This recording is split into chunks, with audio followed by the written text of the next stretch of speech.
სექტემბერი და ეს ბაღში წაყვანის პერიოდი ყოველთვის გვაშინებს ხოლმე მშობლებს. რა ვირუსებია ხოლმე ამ პერიოდში, როგორ ვებრძოლოთ, მოდი ამაზე საუბრით დავიწყოთ და მერე მივყვეთ ნელ-ნელა. ზოგადად მშობლების ძირითადი სარეველო სწორედ რომ არის სეზონური ინფექციები.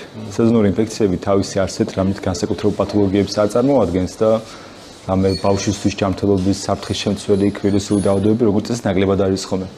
ტიპური ვირუსებია როგორც არის რინოვირუსი, ეს შეიძლება იყოს ასევე საკუთრივ რესპირატორული სენსიტიური ვირუსი, გრიპის ვირუსი, კორონავირუსის სხვა ვარიანტები და ასე შემდეგ.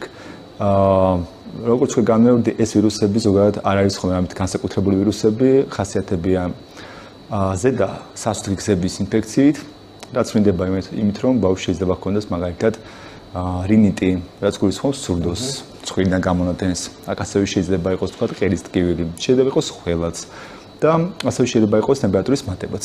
რა თქმა უნდა, ეს ყველაფერი თანხმებული არის მადის დაქვეითებითაც. ეს დროებით ინფექცია არის და გაივლის. როგორც წესი, ყველაზე დიდი შეცდომა არის ის, რომ მშობლები პანიკობენ ხოლმე და ხშირად თვითნებურად ექიმის ჩარევის გარეშე ნიშნავენ ხოლმე ანტიბიოტიკებს, იმიტომ რომ მათ გონიათ, რომ ანტიბიოტიკების მიცემა ამ შემთხვევაში ბავშვს დაეხმარება და უფრო კარგს აკეთებენ. ესე გონია სამწუხაროდ ძალიან ბევრ მშობელს. მე შევდივარ მშობლების ემოციურ მდგომარეობაში, ისინი მართლაც საკუთარი შვილისთვის კარგის სურვილის მქონეები არიან. მაგრამ ხშირად ასეთ პათოლოგიებს ანტიბიოტიკის მიცემა საერთოდ არ ჭირდება და ანტიბიოტიკის მიცემით უფრო ზიანი ადგება სხეულს ვიდრე სარგებელი. ამიტომ ყოველთვის ჯობია რომ როცა თქვა იქნება გამოხატული ჩივლები, პირველ რიგში დადგინდეს რა სახის ინფექცია და მე თუ ამ საჭიროება იქნება ანტიბიოტიკი აუცილებლად დაინიშნოს ექიმის მიერ.